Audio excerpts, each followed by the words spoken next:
Awesome. Let me know if I get too loud. I get enthusiastic sometimes. Well, welcome. It's so nice having you here this afternoon. This is a very, very, very exciting day for me, and for all of us at Weinstein Gallery, and to a lot of other people who have put so much into this exhibition. But I'm going to tell you just briefly about my personal journey. My first excuse me. I think I belched. My first Kurt Seligman was a piece that's right in the front of the gallery. It's called Heraldic Apparition. It's the green painting that you see when you first walk into the gallery. And I acquired it thinking I bought, a really beautiful surrealist painting. I mean, I loved it. That's why I bought it. I don't buy anything I don't love. But when it came into the gallery, a lot of the people who work with us are great artists, and a lot of them are here today. Simon Hubbard, Nick, Seth, and they didn't know, because I didn't tell them, who this artist was. They just saw the painting, and each one of them was kind of blown away just by the sheer quality of the painting. They didn't know it was they didn't know it was a surrealist. They didn't even know it was a contemporary artist. They were just sort of blown away, and they kind of all said to me, "This is our favorite thing that we've had in the gallery." People have been to my gallery. We've had Tanguys, we've had Picassos and Chagalls. We've had a lot of things, and so it really sort of struck me the level to which Seligman was hitting young artists of this generation, that not because of who he is, not because of surrealism, but just because of the sheer power of the work itself. And it really opened my eyes. I have to say, they really opened my eyes to look at it deeper. And the deeper I looked, the more I fell more and more in love with it. So we slowly acquired a second. There's not very many Seligmans in the world, so to put together an exhibition like this literally took a 6-year journey of finding a second one, finding a third one, finding a fourth one. And then we got very lucky. There's a lot of people that I need to thank for putting this together with us.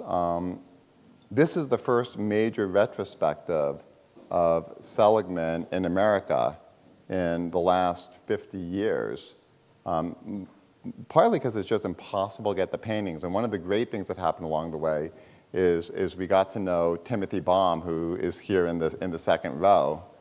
And Timothy,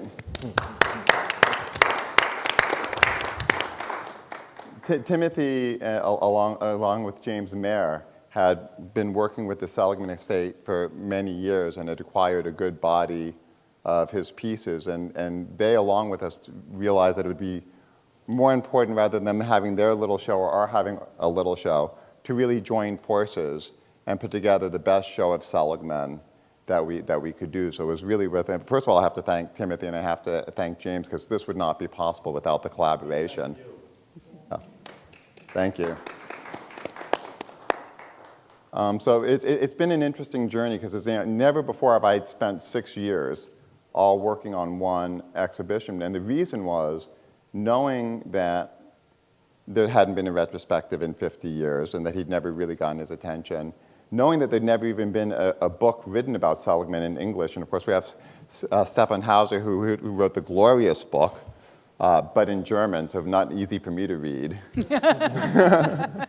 So there'd never been one in English before. And usually when a gallerist does an exhibition, you set an exhibition date and then you make everything work to that date. And it occurred to me to do this right. We couldn't set a date, that we didn't really want to do the show until we could get all the right pieces and get all the right literature in place. And so the exhibition date really got driven by when we could put the best book together. But a funny thing happened along the way. Most of you have been friends and collectors of mine for a long time, and so you know me from Union Square. And we had this glorious big gallery in Union Square that we no longer are there. And for a lot of reasons, mostly personal and family reasons, I've decided that, and a lot of it's because I really want to be much more involved in the community in San Francisco, and being here allows me to do that. But we didn't have a big gallery anymore because this exhibition took so long to put together. By the time we finished it, we didn't have an exhibition space. So then became the question, well, we have this great exhibition, where are we going to do it? And we had come across a large, beautiful space that we could do it at, but for only 2 weeks here south of Market. And my good friend Timothy Baum said, yeah, that's not going to happen. We're not doing this all for 2 weeks. You need to run it for at least 2 months. And he was right, and thank you again for being right on that. And you know, the space you're sitting in here today has been, we're grand opening it today. This exhibition is the very first day we get to invite people in to this brand new space that we want to be not just a gallery space, but we've built it to be an art space. So we want to be there'll be theater performances here, there'll be poetry readings, there'll be music and dance, and of course there'll be great gallery shows. We want it to be really part of the community in San Francisco, but it's not, even though we're grand opening it today, we've had it for 11 years. It's been a warehouse for 11 years with piles of paintings and boxes and crates everywhere. And while we were thinking, well, gosh, where are we going to have the Seligman show? I remember one day I turned to Kendi and said, do you think we could have it here? I mean, maybe we could like hang some drapes in front of things and hang the paintings from the walls in front of the drapes. And she said, yeah, I think we could have it here. Well, Kendi's partner, Stuart, where is Stuart? Stuart, by the way, there's a lot of people I have to thank, but the biggest thanks have to go to Kendi and Stuart, because I thought we would hang some drapes and we would find a way to be very surrealist. Mannequins hanging from places. So I thought, but they had a very different vision, and it was really Stuart's vision. You know, these 4 great obelisks that come up here hide racks that go all the way up to the ceiling for art storage. And behind these big theater curtains, there's racks of artwork there, there's racks of art back here, and these 3 boxes store racks of art. So everything that was cluttering the middle here found ways to be elevated up and to the sides in ingenious ways that created this beautiful exhibition space.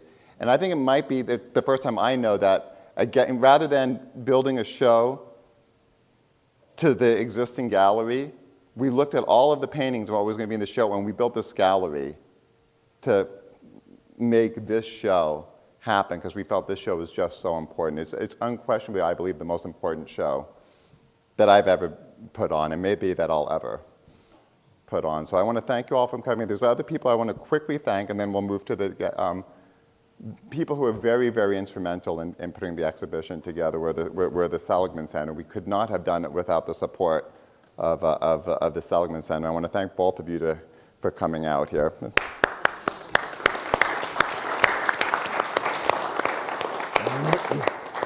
We did loan two magnificent pieces from the Seligman Center. They're on either sides of the post here, and also thank you for the loans of the artwork. The Seligman Center, I'm just going to mention this very briefly, it's in Sugarloaf, and he left his whole property in Sugarloaf, New York, to the citizens of Orange County, and they've built this similar kind of center where they're going to do arts things, and there's ways that we can help them.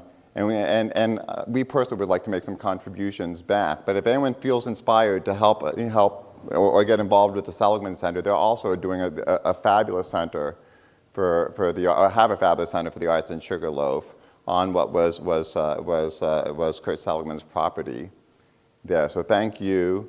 And then, of course, I have to thank this panel, which is extraordinary. I really got involved in.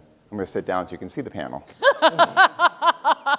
I really got involved in surrealism mostly because I read Martica's book, Surrealism in Exile, and I was very, very lucky to have got to meet Gordon Onslow Ford. He was the first great surrealist that I got the pleasure to not just get to know, but get to work with. He spent his last 50 years here in the Bay Area, and it was the honor of my life. But through Gordon, I then picked up Surrealism in Exile, and then I was just done. So Martica has really been in a lot of ways, even if it's just via her book, an absolute mentor to me and my vision as a gallerist, and really my own personal collecting. So thank you so much for being here. Stefan Hauser is if not the expert in the world, because I don't want to leave somebody out. You got to be, say, among the greatest experts on the world on Seligman, and did write the beautiful. I should hold it up. Yeah, I will. For anyone who speaks German, That's a tome. it's a fantastic book. 6 and pounds. If you don't, it's a good inspiration 6 to pounds. learn to speak German. So thank you, and also Stephen Robeson Miller. You know, we've done a lot of these together now, and you've been we've been very honored to have you come and be with us. So I want to thank all three of you for being here. Have I forgot to thank anybody who really needs to be thanked? No. Awesome. Well, then I'm going to be quiet now because you didn't come to hear me speak. So I'm going to turn the floor over to Kendi Genovese, who can more formally introduce our panel. And again, thank you all for coming.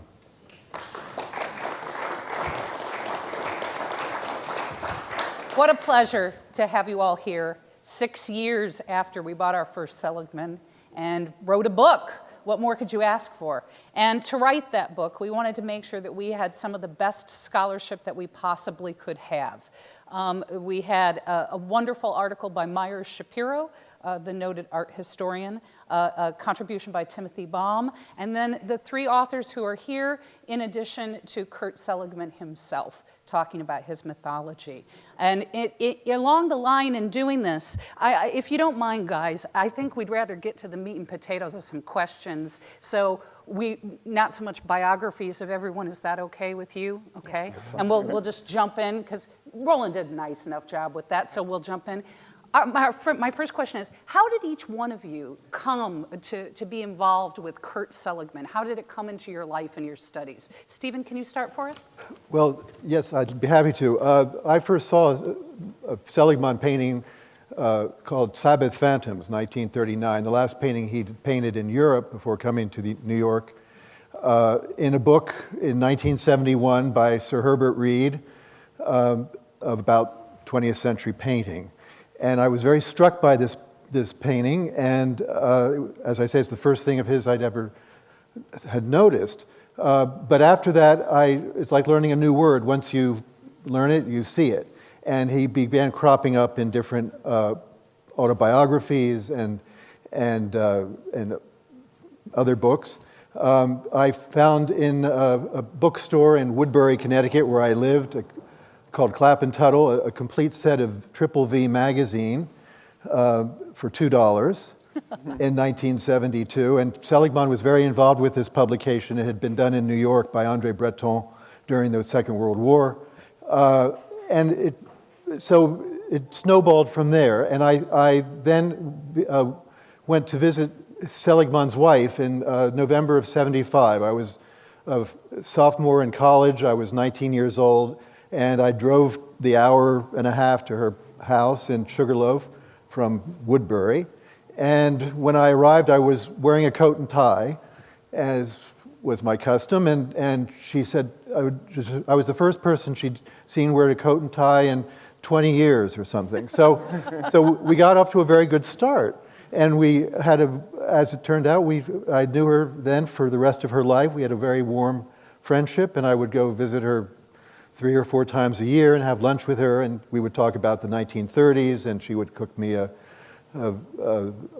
omelet, and she would reminisce. And I actually would say that I became kind of a confidant in a way, because she spoke to me about the day her husband had died and under what the circumstances were. He had been killed accidentally by a self-inflicted gunshot wound.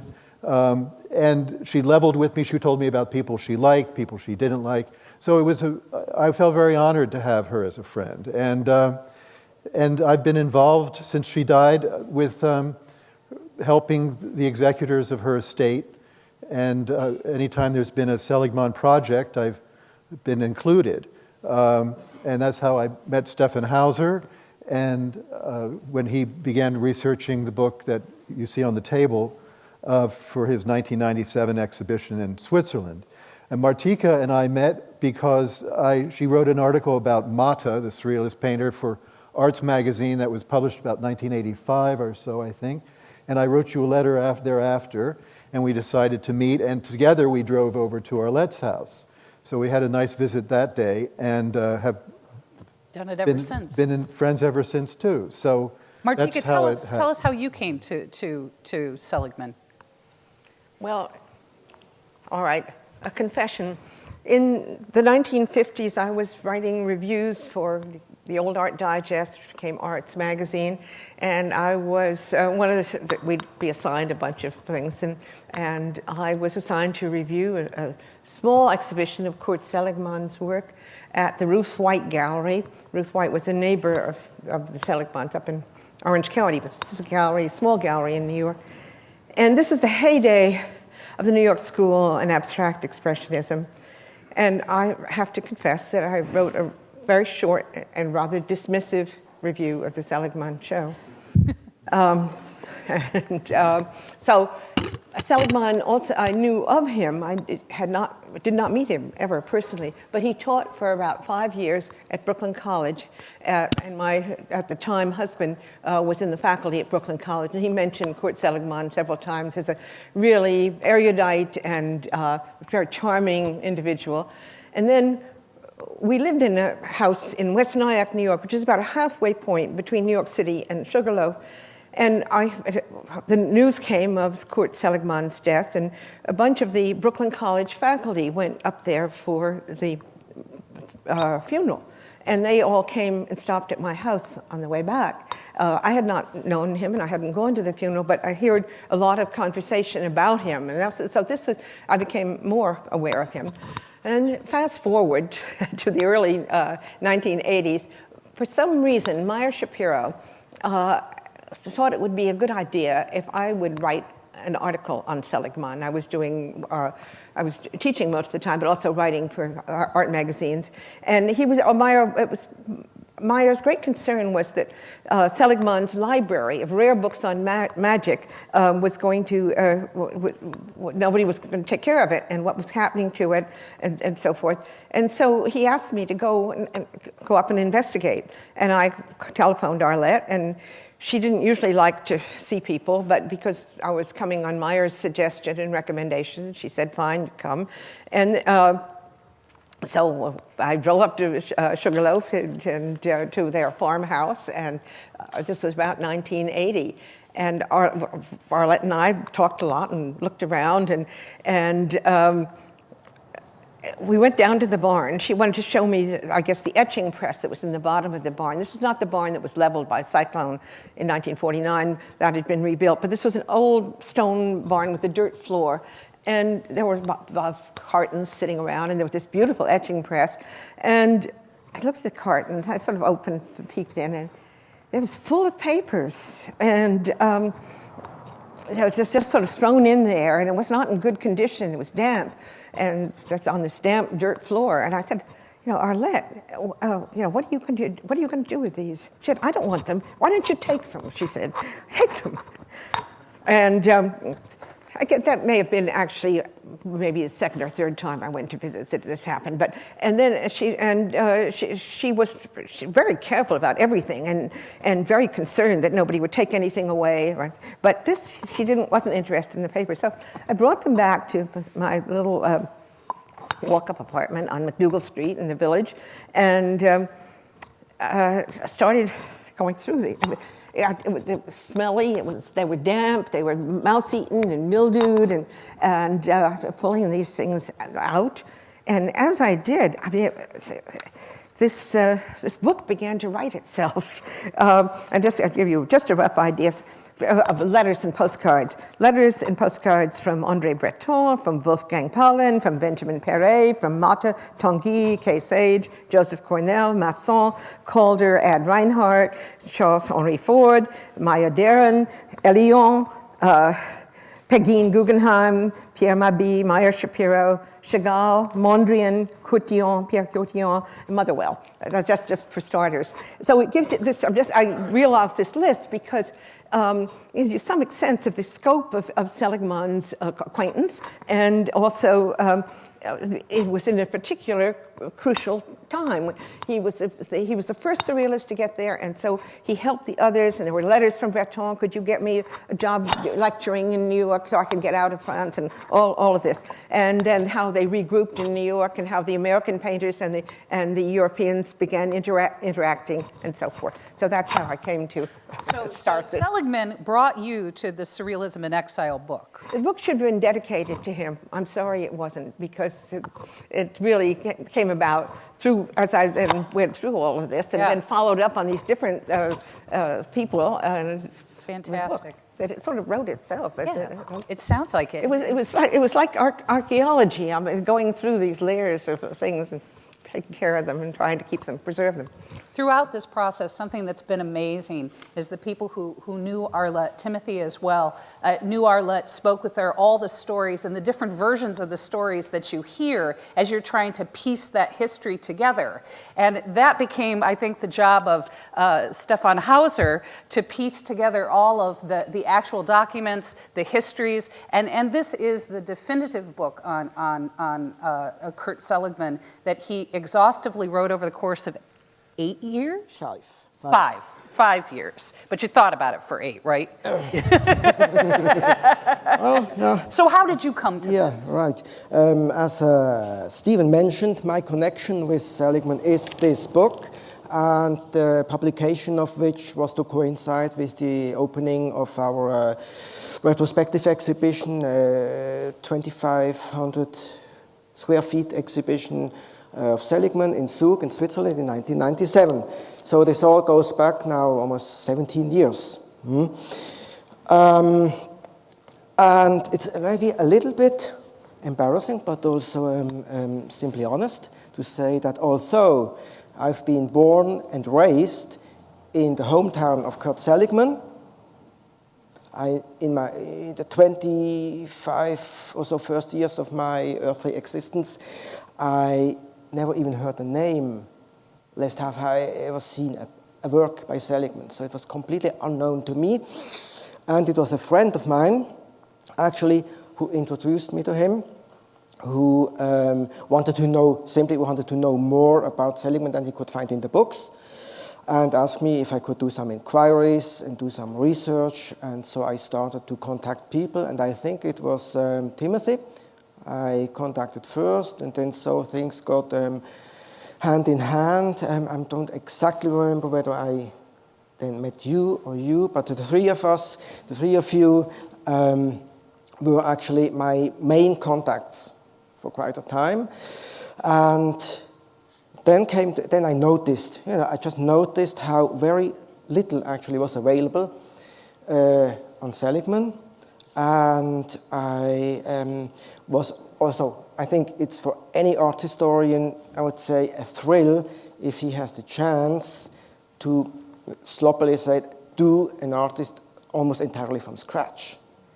So, and that's what I tried to do. I collected all the available information, archival information, tried to speak to as many witnesses as I could, and interviewed them and compared the information. And so, yes, slowly I gathered all the information, and it took, as I said, from first research to the actual print, about 5 years. Wonderful. Yeah. Well, and one of the things that's important to us, one of the missions of the gallery, is to shed light on some of these artists and their lives and their works that were somehow displaced in art history, and put a spotlight back on them. And as we said, Stefan did a wonderful exhibition in 1997. Yeah, it was the winter 97, 98. But the only other major retrospective was 54 years before that here in the States. So that along those lines, we need to look at Kurt Seligman's work, which we're going to do today. But I have to ask, and I'd like to start with you, Stefan. Why should we care? Why is Kurt Seligman important? Yeah, we thought about a lot about this, and it's not an easy task to say. Huh? And there are different ways to approach this question. And I think we decided to divide it in a certain way, and I took the task to, I would say that's a little bit the intellectual interpretation, but it will be complemented by other views. Huh? So in my opinion, and that is also why I got convinced that it would be worthwhile to dedicate so many years of my life to doing this book. It is, as I think that Kurt Seligman was one of the few artists in the surrealist environment, maybe even the only one, who understood that surrealism is actually a climax of a progress, of a slow, very slow progress, which had its roots in the 17th century, actually. And what I'm driving at is the quarrel, the querelle des anciens et des modernes, the quarrel of the ancient and the moderns in France, which is, to break it down, the quarrel between Poussin and Rubens, or between line and color, or between narrative and the emotional. And I don't want to go too much into detail this, and would just press fast forward and let you imagine Impressionism and Cubism. And as much as they opened up in, let's say, on the level of the painterly mode, they still had very limited access to content. They still were within this canonical content system of history painting, or if you take scenes from everyday life, it would be genre painting, which a derivation from history painting, or landscape, still life, and portrait. You don't have any other Cubist or Impressionist paintings. And so the last step we had to go was to free the visual arts from any limits in content. And that's what happened. Some decided or opted for to have no content at all. So that would be abstract painting or let's say self-referential painting. And the others opted for to expand in content, as would be surrealism. And Kurt Seligman, to circle back. Yes. And Kurt Seligman is an artist who, in my opinion, reflected very precisely on exactly this endeavor. And he was aware, let's say he was aware of the consequences of this movement, and he saw that once you freed yourself from the conventional modes of content, and still connect with the past, and a lot of his paintings are clearly in connection with the past, this connection can only be held through a travesty of the past. That's one way, and the other way is you try to balance the narrative and the ornamental. And that's what I think also is a lot in happening in Seligman's paintings. It's more like a very faintly oscillation of narrative. You always have a hint into the narrative. It may just be reduced to figuration, but you have a hint into the narrative, and you have the ornamental on the other side. Mm-hmm. And so it's oscillating in between, and that keeps them alive. And I think is something that's still that enables us to contemplate them from our modern viewpoint. That's wonderful. That's my point. Yeah. And do you have something to add, Stephen, about the importance of Seligman as an artist? Yes. Well, I noted the first time I saw Seligman's painting, I was struck by by what I saw, these figures that I did not recognize from any other source in the history of art. Seligman seemed to do something. He developed a figurative mode that was uniquely his. And it's a hybrid of forms that Seligman seems to have one foot in the 20th century and another foot in the 15th century. I mean, there's something that it's an amalgamation of the past and the 20th century forms together, and he made it something that was uniquely his. You'll never look at a Seligman figure and such as the one behind us and say, oh, that reminds me of so and so, or there's no derivation. I would also say that I've noticed with Seligman's work that he will frequently, as in this green painting over here, or there are other examples, he'll often use an old masterish technique of putting a color, the green, here in this case the green, which is also forms part of the color of the figure itself, and then the highlights of the white and the black to make the volumes. But that kind of showing the background color as part of the color of the figure comes right out of Germanic old master pictures from like Matthias Grunewald or Hans Baldung Green or Albrecht Dürer. And it's very interesting how he brings that into the 20th century with his idiosyncratic forms, figers. And so he really is a unique artist in this respect. I don't, as I say, will repeat myself now, but I don't look at his work and ever say, oh, I've seen something else like that, right. Because it doesn't remind me of anything. Well, and to that extent, Martica, Kurt Seligman, each one of the surrealists had something that was very unique within what they brought to the group. What do you think what set Kurt Seligman apart as a surrealist? What set Kurt apart as a surrealist? What set him apart?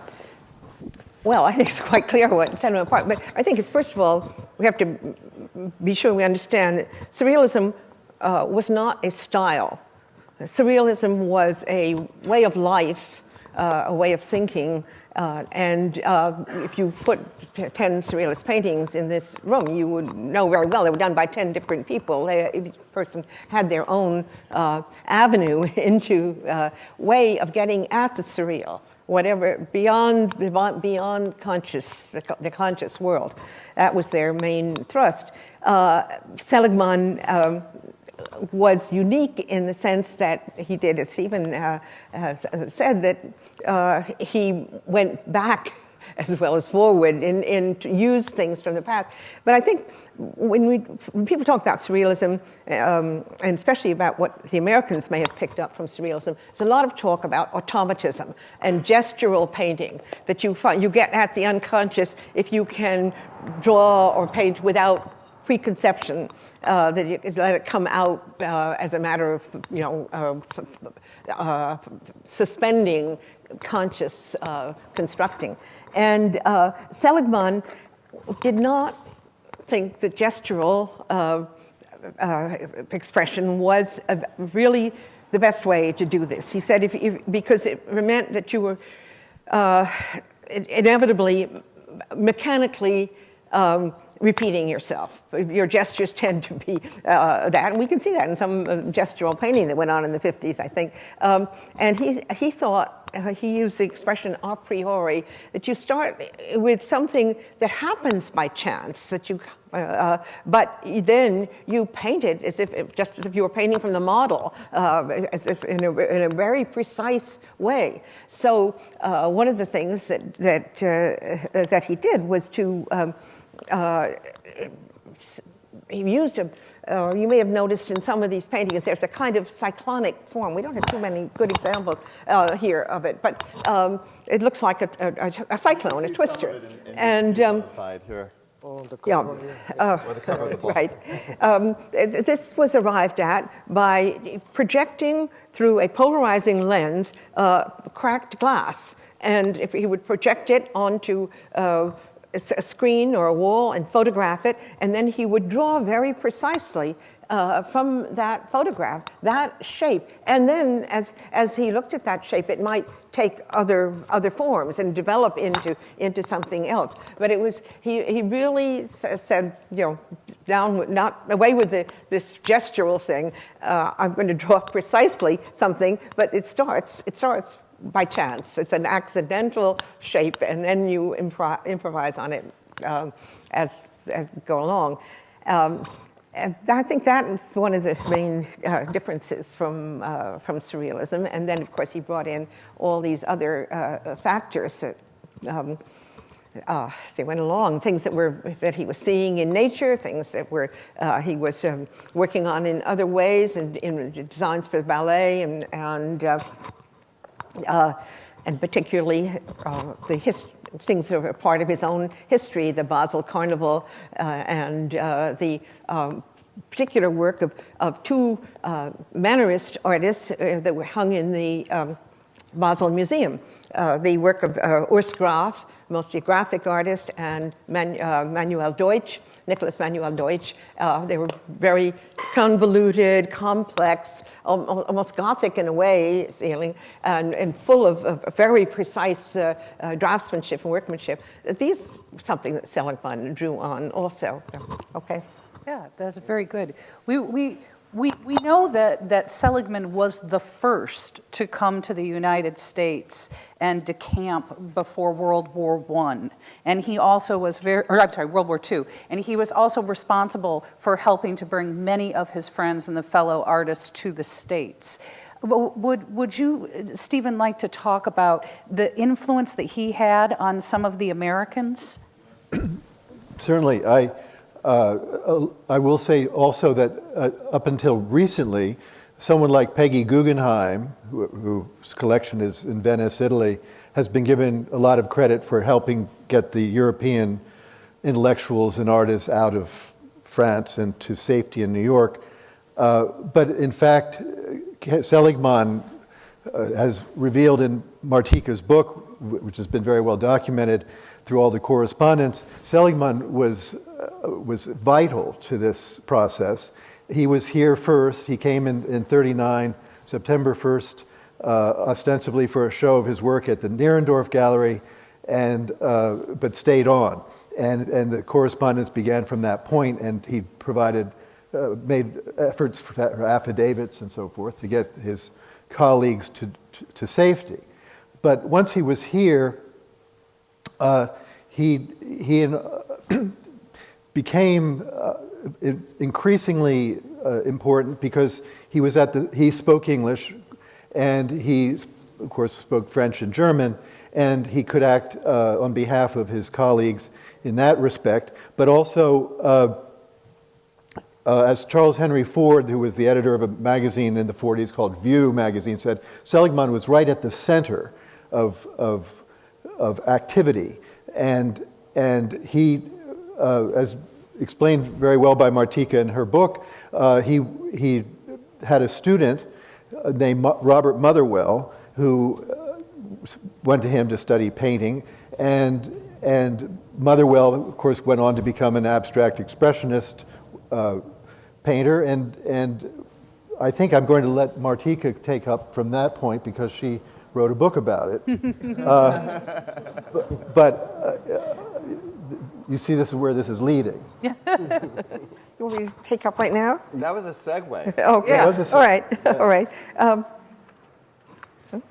I thought I brought with me a photograph of one of the most amazing things that was in those boxes. Yeah. You can't see. But this is a little slip of paper. There were several of them in the boxes of Seligman's papers. And it's called Les Leçons Motherwell. And it says at the top, Bob Motherwell. And it has the dates, and it has the amount that Motherwell paid, $8 each for his sessions working with Seligman. It has a loan of 27 somethings on April 3rd to Bob. And then also materials that he bought, and so on, total. And these little, Motherwell did not really acknowledge that he had studied with Seligman. He said, well, Seligman was my entree to the Surrealist group, which is absolutely correct and true. But also, we have the evidence here. And it was because Meyer Shapiro Motherwell brought some works to Meyer when he was studying art history with Meyer Shapiro at Columbia. Motherwell was thinking about becoming a painter, and he brought some works to Shapiro. And Shapiro said, well, you really should work with a real artist and see what happens in an artist's studio, and sent him to Seligman. He thought also maybe the Seligmans needed some money. They had not long before arrived in the United States from Europe. And so that was, not only did Motherwell study, and you can see they reproduced in the book a Motherwell etching that he did at the time that he was studying with Seligman, very much in the Seligman style, and it's very rudimentary, but it's certainly very different from what Motherwell did later. And of course, then through Seligman, Motherwell came to spend summer in Mexico with Mata, and then spent, because of a letter of introduction from Seligman, Motherwell went to Wolfgang Paulin and spent about 3 months painting in Paulin's studio. So this was a very crucial point, and one which later was not really acknowledged or mentioned as part of history. When we were all talking about Kurt, we were talking about really the most, he's a fascinating man, obviously a scholar, writing his own book about magic, exhaustive travels and ethnographic studies, doing things for the theater, the ballet, the very, very diverse acquaintances and friends, but it's the work that really speaks for itself. This is the first time in over 50 years that the triptych has been reunited and put together. Stefan, can you talk to us a little bit about that triptych? Well, what I can say is it's put up there exactly in the way it has been presented for the first time I think it was in 1960 at the Otto Gersten Gallery in New York.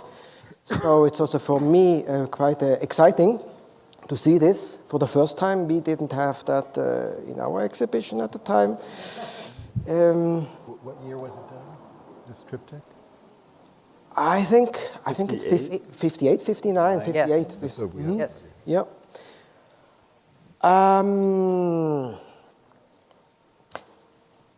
It plays a lot. I think what I tried to say in my longer statement, you see this playing out of, there's a kind of figuration, but a very, not very pronounced one. Yes. A figuration, and that's always, and the ornamental, you can call it the floral moments are intertwining, and you can find another term than oscillation, but it's just, playing back and forth, and it is also taking up the idea of mythology, which was very important for Seligman. He was interested in mythologies of popular Swiss mythology in comparison to mythologies from native Indian tribes. Mm-hmm. And he did like to compare, and he did like to follow, let's say, the trail of André Breton, who tried to establish an alternative history of art, which, let's say, in his last book, L'Art Magique, where he lets art history start actually with Neolithic cave painting and no longer with Greek and Roman ancient art. So, and that's very interesting, because what we've heard from a lot, and I think Roland and I have been kind of blown away by this, that as young artists come in, Roland had alluded to this, but as they've come in and seen the work, they see this as George Lucas. They see this as street art. They see this like something you'd see at the Mission here, sprawling down the street. And to know that, the combination of going from cave painting to this, to now graffiti or street art we're back to the walls again. It kind of has a nice full circle with it as well. For what it's worth. Roland, I'm wondering if we might not want to, because now we're going to get down to time. Let the audience chime in a little and give us some questions for the last, say, 20 minutes here, Sure. and take the direction and let them open up the direction they'd like us to go in. Does anyone have a question that they'd like to ask to any of our panelists, or an observation that they'd like to make? I'll start with one. What does it feel like for a lot of you? I guess you haven't seen a body of work like this for 20 years. Have you ever seen, did you make it to the show where you got to see a body of? In Zug, yes, Yeah. I did go, and I had never seen since that show, I've never seen anything that come close to this. So this is a wonderful opportunity. And the other thing is, I so often see Seligman's works in reproduction, and to see them in the flesh, so to speak, it's a joy, really, to see this. I mean, in Mrs. Seligman's house, of course, she had his work around, and nothing could be moved, ever. If Kurt Seligman put a glass on the table in 1950, it stayed there. And it was nice to see his paintings in a domestic setting. But it's very different to see them here, and I think you have far more than she had in her house, that's for sure. Yeah, and I think it's... One of my admissions is, because I've been doing surrealism since 2000, and it was many years before Kurt Seligman really hit my radar screen. But the truth is, for me, was something you just said, that if you see him in a book, or you see him in an auction catalog, which I would often see him, it's very, very different than seeing him in person. It wasn't until I saw a Kurt Seligman in person that I really grasped. Because graphically it's very interesting, but you don't really get it. You could, if you look back at the middle piece of the triptych and those subtle washes of color, you can try to reproduce that and you're never going to get it. They're like they're painted with light. And so for me, the awakening didn't happen until I started seeing them in person. I absolutely agree. You have to see them in real. There's such a sensual approach to the painting, to the painterly mode. He was really a consummate technician, and he also had the very best materials, great quality of paper, canvas, paints. And Stephen uncovered a film that was made of, or tracked down the daughter or granddaughter of Thomas Bouchard, who made a film on Seligman painting, actually in the studio, and there exists a written out dialogue that went with it when Seligman is explaining his painting techniques and the way he alternated the layers of different mediums, which are very old craftsman-like way of doing it. And the paintings, I mean, look, I know that Roland has done some work on having them cleaned and so forth, but look at the way they have held up. I mean, it's just amazing, the quality of the painting itself. And the inventiveness, I think, is something else. Whitney, you had a question?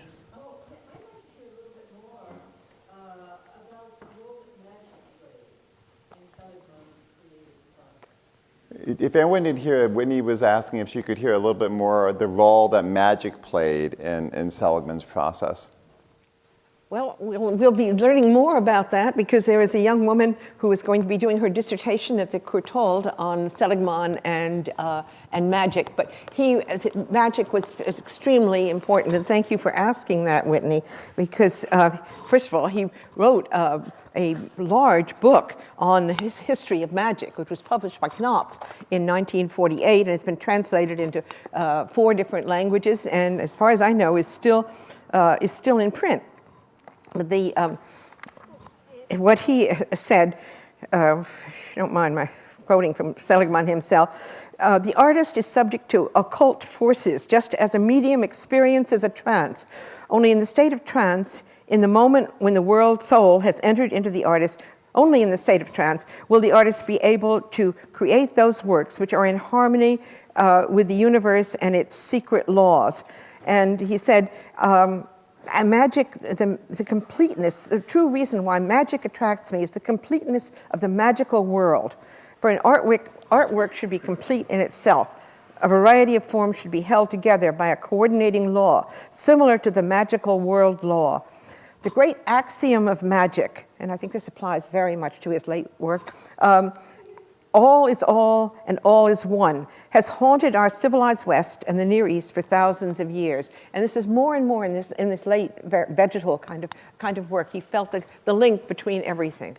And this came to him through, or it was part of his understanding and appreciation for magic.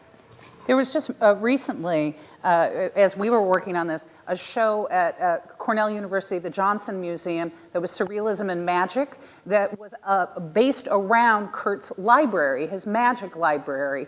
And then that show went to Boca Raton, and it just closed at the Boca Raton Museum. There also recently was an auction record set for a Kurt Seligman painting out of the blue. I mean, it seems like people are waking up, and Kurt Seligman is becoming very vital right now. Do you think that there's something to be taken away today? Do you think it's still as vital today as it was in his time? Are you asking me? Oh. I'll ask any of you. Well, I wanted to, when you mentioned the Cornell having his library, that came about because after he died, the president of Cornell University was very interested in the occult. Who I don't know the name of the president at the time, but he was interested in magic and the occult, and he bought the library, the entire library from Arlette, and that's why it's at Cornell. Now, I think Kurt Seligman's paintings will always be vital because you can return to them again and again and again as objects of contemplation. I think a work of art, that's what a work of art should do. You should be able, it should give you some sort of spiritual nourishment, some sort of revelation, and it should be something that it's an object of contemplation that you can return to. And in the beginning of his book called The History of Magic, he put a quotation from Albert Einstein, and it said, the fairest thing we can experience is the mysterious. Well, if something is mysterious, it always has the power to attract you. And that's true with his work. Very well put. So, Stefan? I'm sorry, go ahead. Yeah, I think you will never be able to look them out. Is that understandable? Yeah. You will always find new layers of meaning, and that's really what makes them works of art, because if they would just have one single meaning, it would be an illustration of something, and that would be done with it. And even for me, I see new things after 17 years again, and I mean, I just noticed looking at them that they also have a stage-like situation. For me, it's often like an actor on a stage, yes, in a certain position. And since you mentioned the younger generation, you could also see a cinematographic quality in them. Yes, yes. Well, here and then here. Go ahead.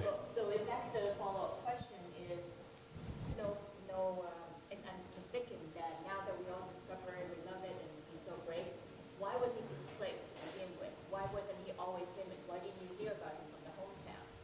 I mean, do we have any? I think the question is, why was he displaced? Why didn't we hear about him all the time? Is that the? Yeah, clearly it's great. Yeah, this question was to be expected. yeah, we expected this question. Well, I think partly when Kurt Seligman, being a European person and interested in old masterish techniques and the tradition, after the World War II, when the New York school, of abstract expressionism, it was sort of the apotheosis of American art. When that happened, and it was abstract work, that artists who were painting in a figurative mode were relegated to the sidelines, and particularly someone as perhaps difficult to understand as Kurt Seligman. I mean, his subject matter, some of the titles on these paintings, I don't even know what they mean. It's either very esoteric or known only to Kurt Seligman. But this did not bode well, I think, for his having a popular following. And that went on for a while, of course, while American art took the center stage internationally. Before World War II, the Europeans dismissed American painting as provincial, and having these Europeans come to New York and then provide the impetus for this American contribution to modernism put America on the map, and Seligman was relegated to the sidelines. It also has to do with his widow being very reclusive, living up 50 miles away from Manhattan and not going out into the world at all, and not having any idea really how to keep her husband's reputation alive. So both factors, I think. Wendy, did you have a question? I'm just curious, maybe for you or anybody on the panel, if you had to choose one seminal artwork or maybe a small grouping of pieces by Seligman, what would that piece be and why? Either for personal reasons or academic, art historical reasons. Is that for me first and then the panel? She wanted to know if you could pick either one painting or one body of painting as a seminal painting or body of paintings for Kurt Seligman. What would that be? Yes, please. This is not what you would expect. And I was glad you asked the question because I have brought it with me. This is a painting that was acquired by the Guggenheim Museum and later deaccessioned. It was painted in 1932, and it's called Portrait. And at this point, Seligman was in Paris, a very active member of the group Abstraction Création. And his work was a very clear, hard-edge abstraction, somewhat. However, Seligman had gone to school with Giacometti at the Academy in Geneva. He made a wonderful, very lifelike, realistic portrait of Giacometti when they were students, which is in the museum in Bern. And if you look at this work called Portrait, it reproduces three well-known sculptures of Giacometti, the head here, and and these all happen to be in the Basel Museum. So I mentioned this because it gives you an idea of Seligman's thinking. He will be making something that might look very abstract, but there is a subject there. He is encoding a meaning in his work always, as far as I can see. That doesn't really probably answer your question, but it gives you a little sense of the method of his thinking. That's very good. Yeah, I'll come right back to you next. Go ahead, Timothy. Well, I want to answer that question. Yeah. Not only is there probably not any seminal painting the way with Salvador Dali, you have the melting watches, with Magritte, you might have the guy with the green apple in front of his face, with Joseph Albers, but with Kurt Seligman, similar to perhaps the most famous artist of the 20th century, Picasso, he went through every period, not to keep up with it, because in some cases he was the pacemaker, but he began, just doing figurative paintings when he was a young man in Basel. He went to Paris. He was part of this Abstraction Création group that we just heard about, which is a very geometric type of painting.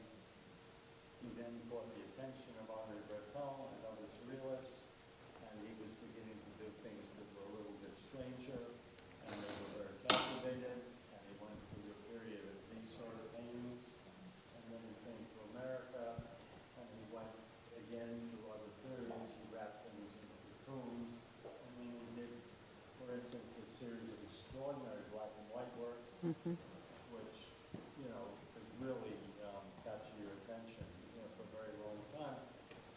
Not competing just evolving. And the funny thing about the cocoon was that I think that he periodically entered his own cocoon, and then he'd come out at the other end, and something new, would come out with him. So what's wonderful about this man is that he's totally timeless, and he's one of the very few artists that I know who represents equally the past, his present, and the future. There's no real dating here. There's no real time war. With so many artists, that they represent a certain period, and you think of them only in that period. This guy goes right out to outer space. He goes way back to primeval things, and that's what makes him so extraordinary. So, good salesman. Thank you. Thank you very much, Timothy. Very nice, Timothy. Very nice. I would like to just take a moment to pause here. We've been joined by a very honored and distinguished guest, Mr. Peter Sells, who's right up at front here. For those of you who have not had the honor to hear Peter speak or to know anything about Peter, he's a treasure here in the Bay Area. He was the founder of the Berkeley Museum. He served with the DeYoung. I know on the acquisition committee, but I think on many capacities with the Fine Arts Museums of San Francisco, and he was one of the curators of the Museum of Paintings at the Museum of Modern Art, and was also very well known for his seminal book on German Expressionism. And so I know Peter joined us, and he wanted to share a little bit about his personal connection with Seligman. So I think I might just turn the microphone over to you for just a moment, Peter. Well, I don't know what to say. I haven't been here to hear everybody else talk. I have an injured leg, so I didn't get here very quickly.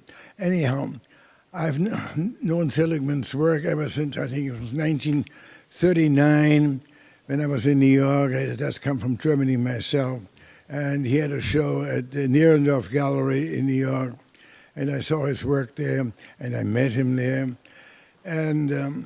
And he was, without doubt, one of the major surrealist artists, was accepted by Breton, who embraced him in the surrealist movement. He was very closely connected with the arts. When he got married, Jean Arp and Max Ernst were his best men. He was very much an essential person, and a painter in the surrealist movement. In all the international surrealist shows, he took part of it. He was shown, was featured, and considered one of the really important surrealists. He didn't make a public spectacle of himself like Dali, but he was right there with people like Max Ernst and André Masson, and was a friend of. He went to college with art school first with Giacometti. They were in the same group. And what baffles me is, as I said, he was in all the major shows.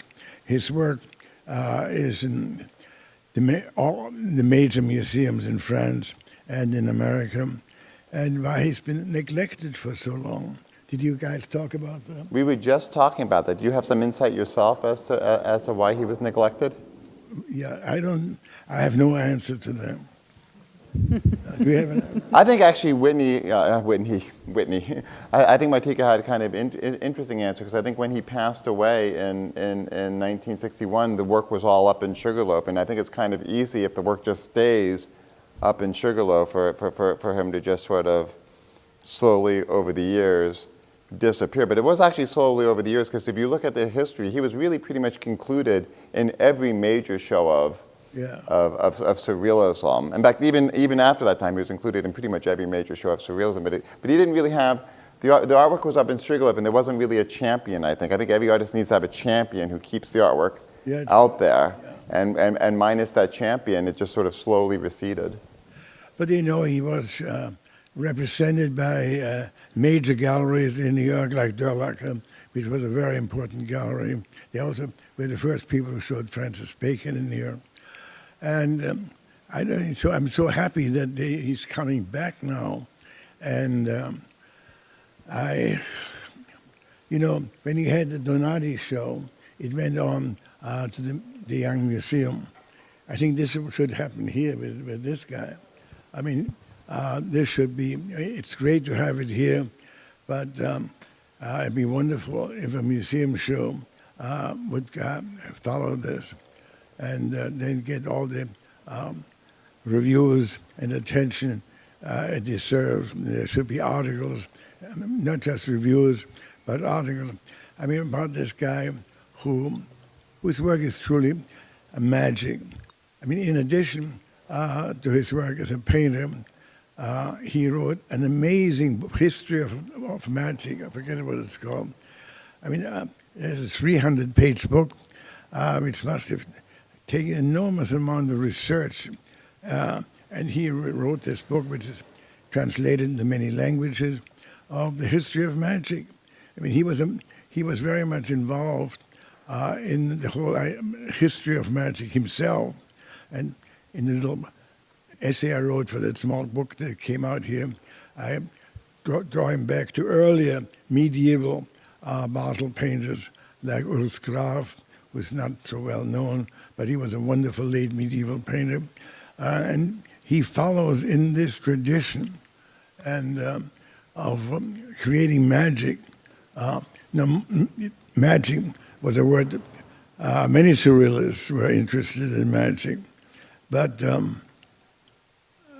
he went in the depths, and he knew about the history of magic, and then created these magic canvases. And so it's, but if you have any questions, I can try to answer them. Does anyone have any questions for anyone on the panel, including Peter, that hasn't had? I know there was one over here that we didn't get to. Yes, please. Well, I have a question about ethnography and Seligman's interest in ethnography. So was that primarily channeled through his interest in magic? Because he did travel up to the Northwest Coast, and I think he also collected objects, Native American objects on the Northwest Coast. So I just wondered if you That was really part of this whole surrealist program at the time, their agenda. Surrealism and the surrealists collected objects of tribal art, first African, and then they became very interested in Northwest Coast art, and then South Pacific, and but none of them acted on it in the way that Seligman did. Fortunately, he had the wherewithal to get himself and Arlette up to British Columbia, and they spent 3 months living in an Indian village. And I have a typescript of a lecture that he gave on the Indians of the Northwest Coast in this, from this village that he lived in.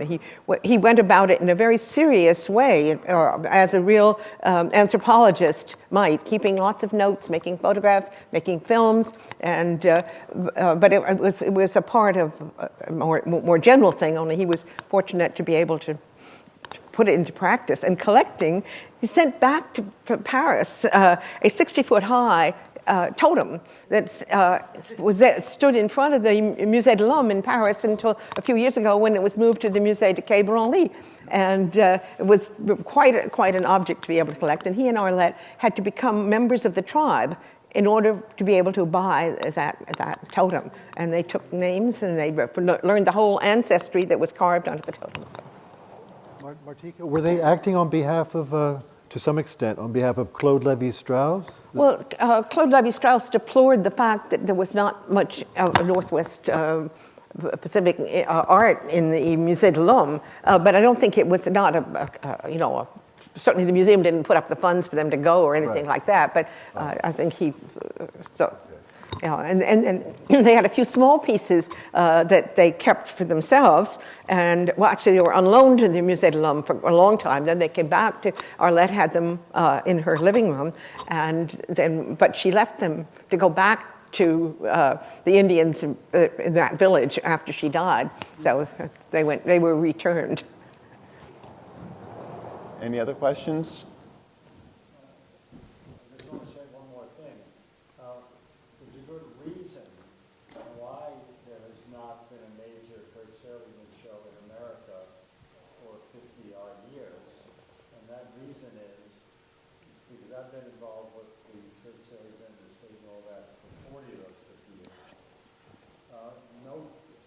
At the beginning, as Mr. Seltz has told you, he was wonderfully represented by a great gallery called the Mierendorf Gallery. After the war, they went back to Berlin. He had other shows with other interesting galleries. There was a man called Otto Gerson, Yeah. merged with the great Marlborough Gallery. Gerson loved Seligman.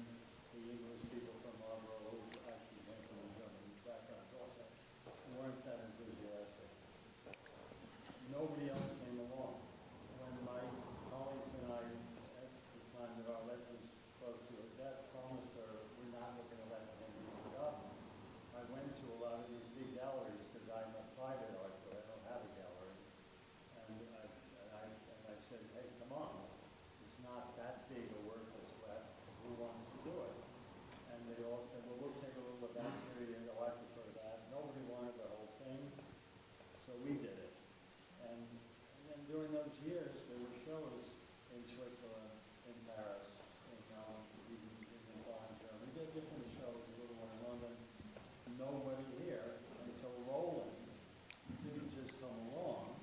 He came along filled with tremendous enthusiasm. Hey, what's going on here?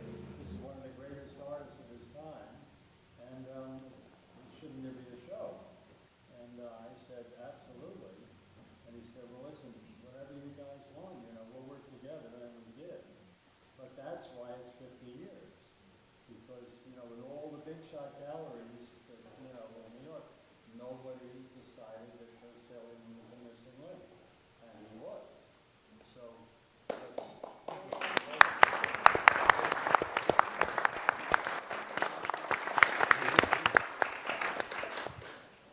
Thank you. I'm not sure what to say to that, but thank you. Well, we just have a couple more minutes. Does anyone else have a question that they would like to ask while we have this amazing, distinguished panel here? Yes, Greg. I was fascinated by the short summary of the explosion of content in Western art that surrealism represented, where the traditional 500 years of traditional content became something completely different all of a sudden. The content of figurative and landscape and everyday life somehow was not sufficient any longer.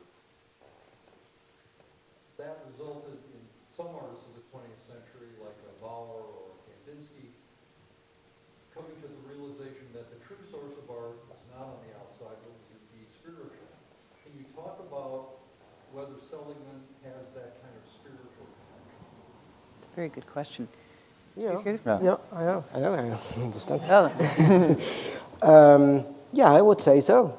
I mean, we heard about his magic. He assembled, I think it was the second largest collection of books on magic, Hermetic philosophy, and occultism. And he studied these texts. They're often, these texts are, a lot of them are not even in German, but in Latin. He was able to read these languages, and he studied these texts, and it definitely had an influence in his painting. And maybe one should say he was not an esoteric, but he was interested in this kind of literature because it was an earlier form of going beyond established modes of recognition. So he dealt with this in a completely different way than he did not have this social utopian program like Kandinsky had, or Mondrian maybe, and so. Well, let's go here and then to here. Is there a specific connection between each work or series and magic, or is there philosophy, et cetera, or is it very general? Is that the question? Is there a connection between any specific piece in magic, or? Right, like certain philosophy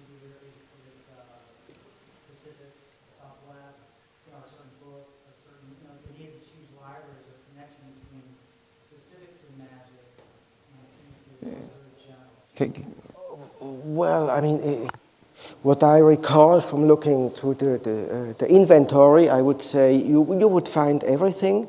Definitely also the well-known, the important, like Agrippa von Nettesheim or Robert Flood. These were important sources for him. But I would hesitate to say they had you could precisely point at a certain influence. When we were all, we spent about maybe, I don't know, three plus hours last night, just the four of us looking at the show. And as the wannabe scholar of the group, I can tell you that it's fascinating to watch them who've seen all of these paintings, and are so familiar, still look at the mystery that each one of the paintings is, and that we couldn't exactly put our finger on it, where we couldn't very easily say, well, this is obviously a 17th century version of so and such. We're trying to go through all the slides in our head of every painting we've ever seen to match the two up and say, yes, he's referencing this. And 9 out of 10 times, you can't. Or it's an amalgamation of so many different things. And I think we had discussed that that's part of the attraction. That's to Seligman, is you have to be ready to you're not going to get it all in one sitting. You're going to have to keep visiting it, keep experiencing it, going very deep. Yeah? Barbara, did you want to comment on that? Just to add one thing. Yeah. Beside his deep lifetime interest in magic and the supernatural, etc., he was also extremely involved from an early age in the Kabbalah, where he became a great scholar of the Kabbalah, and in alchemy, where he really had a great sense of alchemy. So what other artist has this kind of background? Yeah. So if you put all that together, then you really start seeing that, plus the fact that he grew up in a medieval city and was very, very aware of what the sources of culture were from that environment. So from childhood on, he evolved that way. So he happened to turn out a painter. He could have ended up being a great physicist or something very strange. Because this man was really, involved in so many different, areas so deeply. Yeah. But I have to add, many of the surrealists were also concerned with alchemy. Certainly Max Ernst. So alchemy was very much part of their thinking. And, basically, the whole idea of creating, having an empty canvas and creating a work on that empty canvas, they consider that an alchemical transaction. Barbara, you had a question? Yes, I wonder if one of the critics here can speak about the importance in Kurt Seligman's development of his series of works illustrating the impossible landscapes, poems by Nat Hertz. What was the place in his history as an artist of that work, body work? But before you do that, and I want you to, I'd like to thank Barbara Singer for being here. I thanked a lot of people, and I forgot to thank Barbara. Barbara was married to Nat Hertz, and it was through Barbara that we were able to bring this incredible series of drawings that illustrated the impossible landscapes into the show. And I think it's such an incredibly important addition to the show. And I don't know if everyone knows, if you remember from the invitation, but on the 22nd of this month, we're going to have a surrealist poetry reading where we're going to do the poems of Nat, and then we're going to do a number of local poets here, some of which were connected to the Beat movement, who were very, very inspired by Kurt Seligman. So that's really going to be a wonderful event. It's also going to be the first, other than art show, really cultural event, and that's really what we want this space to be about. So I hope some of you will come to that. But I wanted to thank you just for being here, Barbara. Hey, Barbara. And if you could answer? I think I can answer Barbara's question. Kurt Seligman, throughout his career, was very interested in graphic work and making etchings and engraving. In fact, it's very interesting that I would say for a large percentage of his painted work, there is a corresponding etching or engraving that he made of the same image. And he illustrated many books for his surrealist poet friends as frontispiece in the book in the 30s, and then that continued in New York. When he made this series of drawings, which were to be used as illustrations in a book of poems by Nat Hertz called Impossible Landscapes, it was 1944, and he had just completed a series of etchings called around the myth of Oedipus, which he did it was a box set of 50. The etchings there's 7 of them, and they come in a boxed set of 50 with an introduction by Meyer Shapiro, and they are considered one of the great masterpieces of surrealist graphic work. They're the most elegant drawings, and Seligman did this series of drawings immediately following that, and used, in fact, he made a maquette of what the finished book would be like. It was not published in the 40s. It was published later in the 1997, was it? Yes, in New York. But in any event, the